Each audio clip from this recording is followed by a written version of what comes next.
There's nothing better for the lock of the night play than hitting it as an underdog. And that was the case for us as we got an underdog price on the Jocelyn Edwards and Priscilla Cachoeira fight to finish under 2.5 rounds. And we were able to lock in that bad boy at plus 172. We go 2-1 over the weekend for lock of the night plays with Lucia Sabova coming through for us on the OKTAGON card. But unfortunately, Shadrick Yemba comes up short on PFL Africa.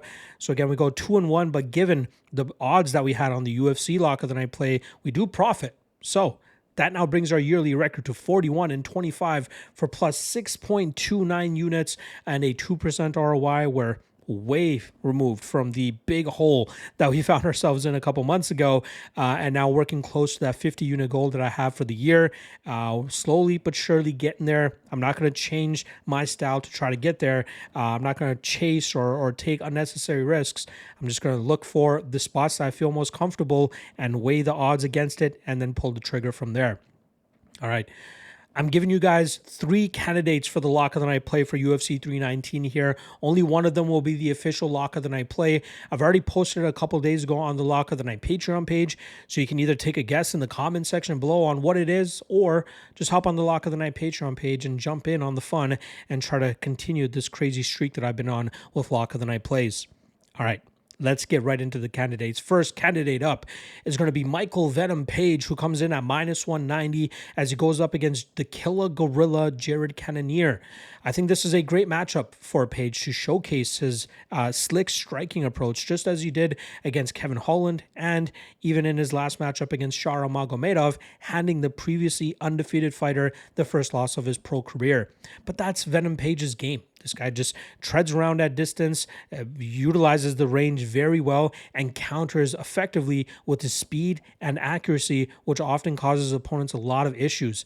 It frustrates them, causes them to make mistakes, and that's where MVP is able to counter them even more effectively, which often ends up leading to knockouts. I know Cannonier is a veteran of the game, but I think he's going to struggle with that style here against Page. He might be able to land a few takedowns and get a bit of control, but I think for the most part, Page will showcase good enough takedown defense and then really tread the cage well here and pick apart the Killer Gorilla en route to a knockout victory, but hopefully cashing for us as a potential lock of the night play. The second lock of the night candidate is going to be Aaron Pico, who comes in at minus 185 against the undefeated Lerone Murphy. Now, all week I've been hearing people chirp about the undefeated record of Murphy, the fact that he's been in the UFC for as long as he has, the fact that past Bellator and PFL prospects coming over to the UFC have fallen flat on their face. The difference is Aaron Pico is much different than those guys, and this matchup, stylistically speaking, favors Pico. I think Pico is the better wrestler. Obviously, that's the background in which he came from. He was a high-level wrestler.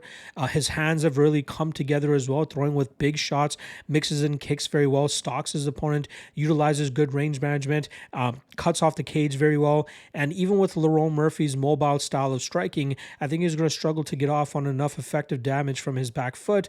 And mix in the fact that he came in on short notice, mix in the fact that he came into fight week on Monday from overseas, things might get a little bit shaky for him in this big spot. I know it's a high risk, high reward kind of moment here for Lerone Murphy, but I don't think he's ready for the type of style that Pico is going to be putting on him. I know a lot of people are giving flack for Pico for the losses he already has on his record, but he's 9-1 over his last 10 fights. That one loss being a shoulder injury when he fought Jeremy Kennedy, but he's gone out there and pretty much done what he's needed to do to get his hand raised and done it pretty dominantly in a lot of these fights. Now, I'm expecting him to showcase his peak performance here and to go out there and eventually find a decision victory over Murphy. And I think it's a damn good enough spot to be considered as a lock of the night play. The third and final lock of the night candidate comes in the main event, as I believe the challenger Khamzat Chimaev, who comes in at minus 245, should go out there and stop the tomfoolery of Dricus du Plessis.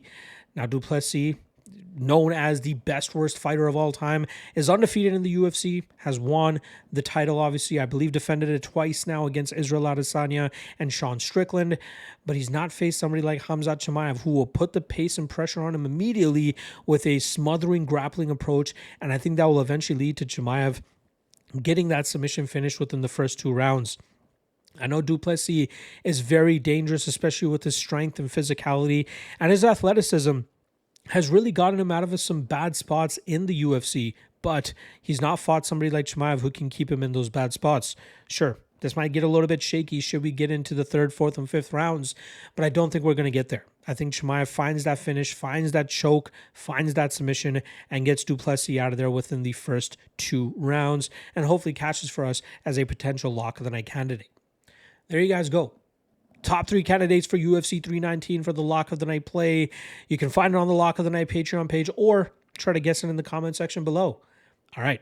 It's been a very busy day. We dropped PFL earlier today. Lock of the Night candidates here for you guys, but I'll be ending the day off with the Chalk or Not segment. So I'll see you guys in a few hours for that. Peace.